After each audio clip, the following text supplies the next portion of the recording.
देखो आज हम लोग पढ़ेंगे काफ़ी इम्पोर्टेंट चैप्टर नंबर 5, जिसका नाम है समानांतर श्रेणी। समानांतर श्रेणी का अंग्रेजी में जैसे इसको हम लोग बोलते हैं अरिथमेटिक प्रोग्रेशन। इंग्लिश मीडियम में इसका वीडियो ऑलरेडी पहले से अपलोड है, अब हिंदी मीडियम में भी अपलोड हो रहा है। समानांतर श्रेणी एक्चुअली है क्या, पहले इस पर हम लोग विचार करते हैं और उसके बाद तब उसके हम जनरल टर्म्स को देखेंगे और जनरल टर्म्स के बाद हम लोग टर्म्स निकालना सीखेंगे। उसमें क्या क्या टॉपिक है इसको पहले हम लोग डील कर लेते हैं और बढ़िया से इसको पहले समझ लेते हैं। नाम है इसका समानांतर श्रेणी। जैसे मान लीजिए यहाँ कुछ संख्या दिया हुआ है 5, 7, 9, 11, 13 एंड सो ऑन। 5, 7, 9, 11, 13 इसी तरह हम अनुमान लगा सकते हैं कि अगला पद 15 होगा, उसके बाद 17, उसके बाद 19। एक दूसरा नंबर का सीक्वेंस देखिए आप, जैसे है 100, 90, 80, 70 एंड सो ऑन। यहाँ भी इस सीक्वेंस में यदि हम आगे बढ़ेंगे तो हमें स्पष्ट समझ में आ जाएगा कि ये 10 घटते हुए जा रहा है, तो 70 के बाद 60, 60 के बाद 50, 50 के बाद 40 और ऐसे ही होता चला जाएगा। एक ये देखिए 1, 4, 9, 16, 25 एंड सो ऑन। हमें इसका सीक्वेंस पता चल रहा है, लेकिन इसका सीक्वेंस पहले जैसा नहीं है। जैसे ये 1 का स्क्वायर है, ये 2 का स्क्वायर है, ये 3 का स्क्वायर है, 4 का है, 5 का, आगे 6 का होगा, 7 का होगा। हम यहाँ सीक्वेंस पता कर ले रहे हैं, लेकिन अब ये दोनों में और इसमें क्या डिफरेंस है इस पर हम लोग चर्चा करेंगे।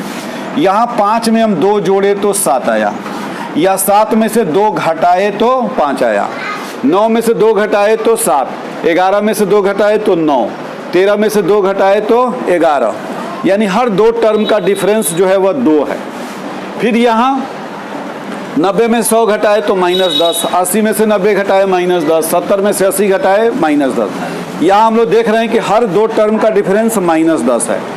तो ऐसा सीक्वेंस जिसमें 2 लगातार टर्म का डिफरेंस हर जगह सेम आए, 2 लगातार पद का अंतर हर जगह एक ही आए, समान आए, तो ऐसे हम सीक्वेंस को एपी कहेंगे। तो ये हमारा एपी है, ये भी हमारा एपी है। अब इसमें देखिए उस सीक्वेंस को नहीं चेक करना, उसको खोल लो, निकल जाएगा।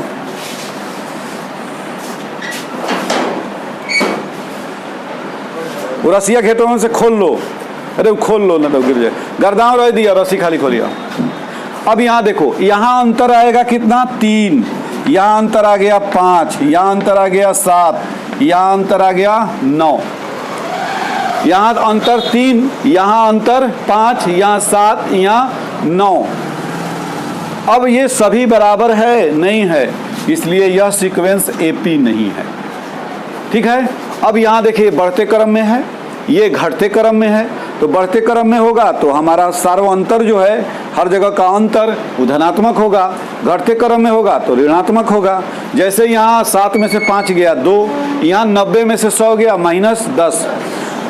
तो ये डिफरेंस जो है वो माइनस में भी हो सकता है, प्लस में भी हो सकता है, उसके लिए हमें टेंशन नहीं लेना है। हमें ये देखना है कि 2 लगातार पद का अंतर हर जगह बराबर है कि नहीं, चाहे वो माइनस में हो, प्लस में हो, रूट में हो, वह कोई मानी नहीं रखता। तो अगर अंतर हर जगह सेम है तो एपी है, और हर जगह सेम नहीं है तो एपी नहीं है। अब इसमें जो ये अंतर आ रहा है उस अंतर को हम सार्व अंतर कहते हैं। क्या कहते हैं? सार्व अंतर, या इसका और एक नाम है पदांतर, पदों का अंतर। सार्व अंतर, पदांतर, या इसको अंग्रेजी में बोलेंगे हम कॉमन डिफरेंस, कॉमन डिफरेंस। और इसको हम डी से रिप्रेजेंट करेंगे। किस चीज से रिप्रेजेंट करेंगे? डी से। इसमें एक चीज और है, पहले टर्म का बड़ा महत्व है, पहला पद जिसको बोलते हैं, क्योंकि पहला पद रहेगा तबे दूसरा होगा, तब तीसरा मिलेगा, चौथा मिलेगा। तो पहला पद को हम लोग ए से रिप्रेजेंट करेंगे। पहला पद को कौन चीज से? ए से। तो हमें 2 चीज मिला। इस एपी को जो गौर से देखिए, पहला पद कितना है? 5, पदांतर कितना है? 2। तो केवल 5 और 2 रहे तो ये सब हम लोग फिर से पता कर सकते हैं। 5 में 2 जोड़े तो 7 में 2 जोड़े तो 9 में 2 जोड़े तो 11 में 2 जोड़े तो इसी तरह से हम इनफाइनाइट टर्म्स इसके निकाल सकते हैं। इसका मतलब क्या हुआ कि हम जनरल टर्म कैसे निकालेंगे? तो जनरल टर्म निकालने के लिए क्या है? पहला पद ए, तो दूसरा पद क्या हो जाएगा? ए प्लस डी, तीसरा पद ए प्लस डी यानी 2d, फिर ए plus 2d plus D 3d, और इस तरह से हम आगे निकालते हुए चले जाएंगे। तो ये किसी एपी का एक जनरल फॉर्म हो गया, एक जनरल फार्मूला हो गया, दैट इज कॉल्ड समानांतर श्रेणी या एपी। अब पहला पद ए, यहाँ देखिए 5, पदांतर यहाँ 2 है तो 5 में 2 जोड़े तो 7, यहाँ ए में डी जोड़े तो ए प्लस डी, फिर 7 में 2 जोड़े यानी ए में प्लस डी में फिर डी जोड़े तो क्या हो गया? ए प्लस 2d, फिर डी जोड़े तो ए प्लस 3d। अब जरा गौर कीजिए, पहला पद में कै गो डी है? पहला पद है डी नहीं है, 0। ये दूसरा पद है, कै गो डी है? एगो। ये तीसरा पद है, कै गो डी है? ये चौथा पद है, कै गो डी है? 3 गो।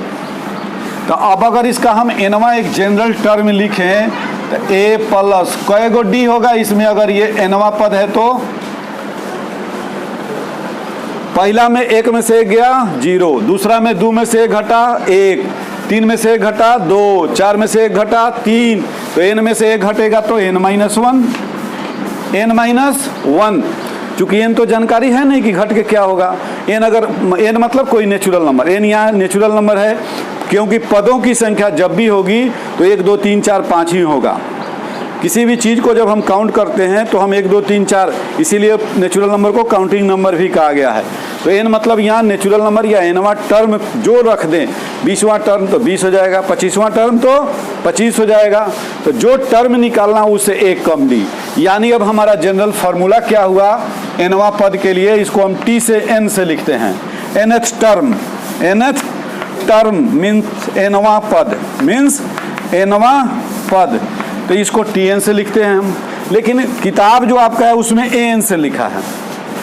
ये nth term t for term होता है, इसलिए हम लोग t याद रखते हैं, t से काम करते हैं। लेकिन आपके बुक में n है, तब हम लोग भी कन्वर्ट होकर धीरे धीरे n हो गए हैं। तो n मतलब nवां टर्म, मतलब फार्मूला याद कर लीजिए, a plus n minus 1 into D. ये फार्मूला आपका हो गया। जैसे इस एपी का अगर 100वां पद आपसे पूछा जाए तो 100वां पद मतलब a plus 99d, a plus 99d। 1000वां पद पूछा जाता है a प्लस 999d, यानी जो पद पूछा जाए उससे 1 कम d, a उसमें जोड़ देना है।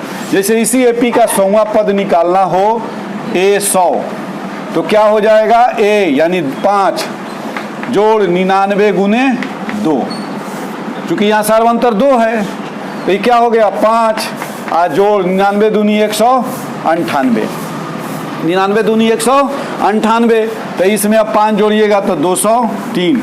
आप बिना कुछ किए इसका 100वां पद निकाल लिए कि नहीं निकाल लिए? तो एक सीक्वेंस है ये संख्याओं का जिसमें 2 लगातार पद का अंतर हर जगह सेम हो। ऐसे संख्याओं के समूह को हम क्या कहेंगे? एपी कहेंगे। पहला पद को ए से रिप्रेजेंट करेंगे और सार्वंतर को डी से रिप्रेजेंट करेंगे। और किसी भी टर्म को निकालना हो तो जनरल टर्म का ये फार्मूला है, एन बराबर ए प्लस एन माइनस 1d। अब एक्सरसाइज 1 से पहले इतना ही बात आपको जानना था, इसलिए अब हम लोग एक्सरसाइज 5.1 करेंगे। तो ये नोट कर लीजिए, 5.1 बता। अब हम लोग करेंगे एक्सरसाइज 5.1। तो 5.1 का जो पहला क्वेश्चन है वह क्या कहता है? पहला क्वेश्चन कह रहा है कि निम्नलिखित स्थिति में से किन स्थिति से संबद्ध संख्याओं की सूची एपी है और क्यों है? आपको एपी निकालना भी नहीं है, इस पर क्वेश्चन करना भी नहीं है। एक प्रैक्टिकली सिचुएशन दिया हुआ है और इस सिचुएशन को पढ़ करके इस सिचुएशन के हिसाब से इसके टर्म्स को निकालिए और टर्म्स निकालने के बाद चेक कीजिए कि यह एपी में है कि नहीं है, और है तो क्यों है, नहीं है तो क्यों है। तो है क्यों का तो कारण पता चलिए जाएगा। जब सार्वंतर समान आएगा तो है और सार्वंतर समान नहीं आएगा तो नहीं है। क्यों का जवाब यही हो गया। जैसे पहला क्वेश्चन है, प्रत्येक किलोमीटर के बाद का टैक्सी का किराया। यहाँ ध्यान दो, क्वेश्चन कह रहा है कि हर किलोमीटर के बाद टैक्सी का किराया, यानी 1 किलोमीटर के बाद टैक्सी का किराया, 2 किलोमीटर के बाद टैक्सी का किराया, 3 किलोमीटर के बाद टैक्सी का किराया। ये जो किराए का एक लिस्ट बनेगा यह एपी में है कि नहीं ये पता करना, वो किराया नहीं पता करना है, इस पर टर्म्स नहीं निकालना है। आपको पता करना है कि हर किलोमीटर के बाद जो टैक्सी का किराया आएगा वह एपी बनाएगा या नहीं बनाएगा। तब किराया कैसे हम लोग फिक्स करेंगे, तो उसके लिए भी शर्त दिया है। पहले किलोमीटर के लिए 15 रुपया, तो 1 किलोमीटर के समाप्ति पर आपको कितना देना होगा, 15 रुपया।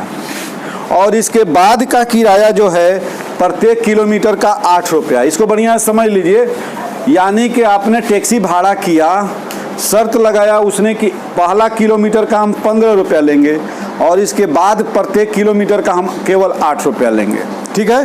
तो अगर 1 किलोमीटर के बाद किराया काउंट किया जाएगा तो 15 रुपया, 2 किलोमीटर के बाद किराया काउंट किया जाएगा तो नहीं, 15 तो लगेगा ही, आप प्लस 1 किलोमीटर का 8, 23 रुपया लगेगा। 2 किलोमीटर आप तय कीजिएगा तो 8 रुपया होगा, 1 किलोमीटर का 15, अगला 1 किलोमीटर का 8, तो 15 8 23।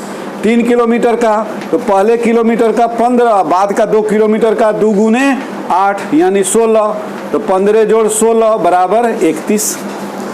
उसी तरह से 4 किलोमीटर के बाद यदि आप किराया काउंट करें तो रुपया कितना हो जाएगा, 15 जोड़ 3 गुने 8 बराबर 15 जोड़ 24 बराबर 39। तो यूं कहिए कि हम पहले किलोमीटर का 15 दिए, दूसरे किलोमीटर का 8 दिए, तो 15 8 23 हो गया। फिर अगले किलोमीटर का 8 दिए तो 23 8 31 हो गया। फिर अगले किलोमीटर का 8 दिए तो ये 39 हो गया। और इसी तरह से ये 8 रुपया हर किलोमीटर के बाद किराया बढ़ता जाएगा। तो इस तरह से हम लोग क्या देख रहे हैं कि जो नंबर का एक सीक्वेंस बना वह बना 15, 23, 31 और 39, और ये 8 बढ़ता जा रहा है। इसलिए यहाँ सार्व अंतर समान है, सार्व अंतर समान है, इसलिए एपी में है, एपी में है, कारण ये हो गया और एपी है ये हो गया। अगला जो क्वेश्चन है वह कह रहा है कि एक सिलेंडर है, क्या है, एक सिलेंडर जिसको हिंदी में बेलन बोलते हैं, कह रहा है कि इस बेलन में हवा भरा हुआ है और हर स्टेप के बाद 1/4 हवा को निकाल दिया जाना है। तो इसको आप 2 तरह से कर सकते हैं। देखिए, यदि बेलन की त्रिज्या r हो और ऊंचाई h हो तो उसका आयतन हो जाएगा पाई r² h। लेकिन हमें बेलन की ना आयतन निकालना है ना कुछ निकालना, हमें हर स्टेप में निकालना है कि अगले स्टेप में जो हवा बचेगा, उसके अगले स्टेप में जो हवा बचेगा, उसके अगले स्टेप में जो हवा बचेगा, ये हवा की जो मात्रा है वह एपी में है कि नहीं है। तो इसको हम लोग सीधे वॉल्यूम को भी मान सकते हैं।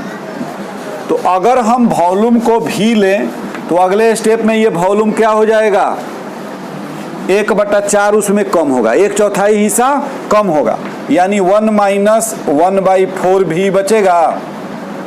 अगर ये भी ही आयतन को हम मान लें, 5 लीटर 10 लीटर जो हो, ये भी हो गया, तो अगले बार कितना बचेगा, v - v/4, v - v/, यानी v अगर आयतन है तो इसका 1/4 कम करना है। तो ये कितना हो जाएगा, 3v/4 होगा। तो पहले स्टेप में आपका v था तो दूसरे स्टेप में हो गया 3/4 v, क्या हो गया, जो आयतन था उसका 3/4। अब अगले स्टेप में क्या होगा, 3/4 v माइनस 3/4 v का 1/4 घटा देना है। एकदम सिंपल भाषा में हो गया। दूसरे स्टेप में आयतन बचा 3/4 v, अब इसमें से जो घटाना है वह इसका 1/4 घटाना है, ये दिमाग में रखना है। तो इसका 1/4 का मतलब इसमें 1/4 से गुना कर दिए, तो अब ये क्या हो जाएगा, 3/4 v माइनस 3v/4 चौका 16। तो यहाँ 16 कर लीजिए, 4 चौके 16 तो 4 तियाँ 12 माइनस 3v, यानी ये हो गया 9/16v, 9/16v। तो अब ये हो जाएगा 3/4 का स्क्वायर भी, 3 तिया 9 और 4 चौका 16 हो गया। अब देखिए यहाँ एगो भी है, यहाँ 3/4 गो भी है, यहाँ स्क्वायर में बढ़ गया, कौन सी में बढ़ा, तो स्क्वायर में बढ़ा क्या, ये तो घट रहा है ना जी, चूंकि नीचे में ज़्यादा है। तो स्क्वायर वाला अभी चेक किए थे आप, 1 का स्क्वायर 1, 2 का स्क्वायर 4, 3 का स्क्वायर एपी में है 1 3 4 और 4 3 7 रहता तब ना एपी होता। तो उसी तरह से ये स्क्वायर में घट रहा है, इसलिए यह एपी में नहीं होगा। तो या आप ऐसे चेक कर लीजिए, यहाँ अंतर कितना होगा 1/4 भी, लेकिन यहाँ अंतर 1/4 भी नहीं होगा। कैसे 9/16 माइनस 3/4, ये घटाइएगा तो 16, 9 माइनस 4 चौका 16 तो 3 चौका 12, ये माइनस 3/16 आ गया। कितना आ गया -3/16, यानी घट रहा है। तो यहाँ 1/4 घटा, यहाँ कितना घटा 3/16 घटा। तो इस तरह से भी यह एपी में नहीं है। तो जो एपी में नहीं है उसके लिए कुछ नहीं करना है, सीधे लिख देना है यह एपी में नहीं है। अगला क्वेश्चन यही देखिए जगह है। अगला क्वेश्चन कह रहा है कि प्रत्येक मीटर की खुदाई के बाद, माने गड्ढे की खुदाई हो रही है, एक गड्ढा की खुदाई हो रही है और हर मीटर के खुदाई के बाद एक कुआं खोदने में आई लागत निकालना है। हर मीटर के खुदाई के बाद लागत चेक करना है। जबकि प्रथम मीटर खुदाई की लागत 150 रुपया है। तो 1 मीटर के खुदाई की लागत 150 रुपया, 2 मीटर का 150 तो 1 मीटर का लग ही गया। अब दूसरे मीटर का 50 रुपया, तो कितना हो जाएगा 200 रुपया। फिर अगले 1 मीटर और खोदिएगा तो 50 गो और बढ़ेगा। बात समझ आ रही है। 1 मीटर खोदा गया तो 150 रुपया लग गया, क्योंकि ऊपर का मिट्टी मजबूत है, खोदने में ज़्यादा मेहनत है, लेकिन नीचे जैसे जैसे जाइएगा नरम मिट्टी मिलेगी कि नहीं। तो पहला मीटर का लगा 150 रुपया। अब उसके बाद कह रहा है कि हर मीटर का हम 50 रुपया बढ़ाते जाएंगे। तो आपको 2 मीटर या 4 मीटर खोद के बाद रेट नहीं निकालना है, हर मीटर के खोदाई के बाद रेट काउंट करना है कितना हुआ। तो 1 मीटर का हो गया 150, 2 मीटर का तो 50 गो बढ़ गया, 3 मीटर का तो 50 गो और बढ़ गया, 4 मीटर का तो 50 गो और बढ़ गया। इस तरह से ये बढ़ता हुआ चला जाएगा। तो यहाँ देखिए सारा अंतर सेम है, 50 का बढ़ोतरी हो रहा है। तो लिख देंगे यह एपी में है, लिख देंगे यहाँ। कारण ये हो गया सार अंतर समान है, इसलिए यह एपी में है।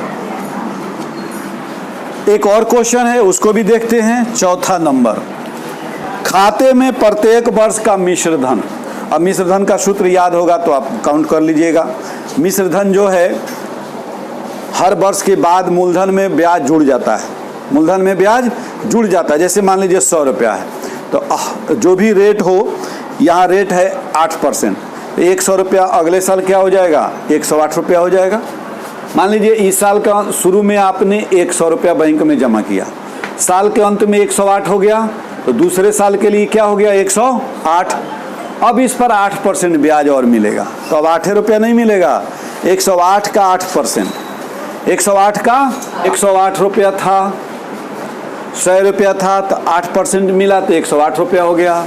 अब 108 रुपया का 8% निकालना है, तो 108 गुने 8/100, तो ये हो जाएगा 8 8 64, 864/100, यानी 8 रुपया 64 पैसा अब बढ़ेगा। अब कितना बढ़ेगा अगले साल 8 रुपया 64 पैसा। तो पहले साल हुआ 100, दूसरे साल हुआ 108 और तीसरे साल हो गया 108 रुपया 64 पैसा। तो देखिए तो ये एपी बनाया, लेकिन यही साधारण ब्याज रहता तो 108, 116, 124, 132, 8 रुपया बढ़ता। लेकिन चक्रवृद्धि ब्याज है ये, यहाँ ब्याज का भी ब्याज लगता है और इसको कहते हैं मिश्र धन, इसको कहते हैं मूलधन। तो हर साल मिश्र धन अंत में मूलधन में कन्वर्ट हो जाता है और अगले साल उस पूरे राशि पर ब्याज लगता है। तो इस तरह से हम लोग ये चेक कर लिए कि यह एपी में नहीं है, यह एपी में नहीं है। तो मिश्र धन का सूत्र जो है वह है P × 1 + R/100⁴ आठवां क्लास में आप पढ़े होंगे ब्याज वाज मूलधन वगैरह चक्रवृद्धि ब्याज, तो मिला होगा, इसमें से तो बहुत लोग पढ़ा ही नहीं होगा। तो पहला साल तो 100 रुपया रहा, अगले साल ये हो गया 100, ये 8 हो जाएगा, कितना होगा 8, 108 बटा कितना 100, फिर हो जाएगा 108 बटा 100 का पावर 2। भाई पहला साल का तो 100 रुपया लगेबे किया आप, ये पहला साल का अंत में हुआ ये हो गया दूसरे साल के अंत में ये, और इसी तरह से ये हो जाएगा 108 बटे 100 का पावर 3। तो ये पावर में अभी हम लोग चर्चा किए हैं कि जब भी पावर में बढ़ेगा तो एपी में नहीं होगा, तो यहाँ सीधे लिख देंगे यह एपी में नहीं है। तो वीडियो को पॉज करके ये नोट कीजिए। अब अगला क्वेश्चन बताते हैं। देखो नेक्स्ट क्वेश्चन है क्वेश्चन नंबर 2। कह रहा है कि दी हुई एपी के प्रथम 4 पद लिखिए। सुनो, दी हुई एपी के प्रथम 4 पद लिखिए, जबकि प्रथम पद ए है और सार्वंतर डी है। तो हम लोग तो ये जानते हैं, प्रथम पद ए हो तो ए, दूसरा पद ए जोड़ डी, तीसरा पद ए जोड़ 2d, और चौथा पद हो जाएगा a प्लस 3d। ये किसके लिए है? जहाँ प्रथम पद ए हो और सार्वंतर डी हो, लेकिन ए और डी का मान दिया हुआ है तो चट दे रख दीजिए। दूसरा का 1, a बराबर है 10 और d बराबर भी है 10। तो इसका 4 पद लिखना है। कै गो पद लिखना है? 4 पद। तो अब इसमें बहुत सूत्र और बहुत दिमाग लगाने की जरूरत नहीं है। पहला पद 10, दूसरा पद 10 10 20, 10 30 और 10 40। चूंकि 10 है इसीलिए 10 बढ़े। दूसरा देखो -2 0, -2 a बराबर है -2 और d बराबर है 0। तो 4 पद, कौन पद? 4 पद, और प्रथम 4 पद माने शुरू के 4 पद। तो प्रथम 4 पद क्या हो जाएगा? -2 में 0 जोड़ेंगे तो -2 में 0 जोड़ेंगे तो -2 और -2 में 0 जोड़ेंगे तो -2 हो गया। माने इसमें कुछ बढ़ने वाला नहीं है। तीसरा है a बराबर कितना है? तीसरा में 4 और d बराबर है कितना? -3। तो प्रथम 4 पद क्या हो जाएगा? 4 में से 3 घटेगा 1 में से 3 घटेगा -2 और -2 में से 3 घटेगा -5 नू। ऐसे हम लोग क्या करेंगे? बढ़ जाएंगे। माने 4 में -3 जोड़ेंगे तो 1, इसमें फिर -3 जोड़ेंगे तो माने घटता हुआ चला जाएगा। 3 को क्या करेंगे? घटाते हुए चले जाएंगे। अगला क्वेश्चन भी देख लीजिए। a बराबर है -1 और d बराबर है कितना? 1/2। तो प्रथम 4 पद -1 में आधा जोड़ेंगे तो -1 थे, अब आधा जोड़े तो -आधा बचा, फिर इसमें आधा जोड़े तो 0 हो गया, फिर आधा जोड़े तो 1/2 हो गया। बस ये तो बहुत आसान है। एक और क्वेश्चन है इसमें, उसको भी कर लीजिए, क्या दिक्कत है। 5वां क्वेश्चन, a बराबर है 1.25 और d बराबर है इसका -0.25। d को जोड़ते हुए चले जाना है। तो प्रथम 4 पद 1.25 तो पहला पद है ये है, इसमें इसको जोड़ेंगे तो 0.25 घट जाएगा तो 1.0, फिर 0.75, फिर 0.50 और यही हो जाएगा आंसर। तो इस तरह से हम लोग क्या करेंगे?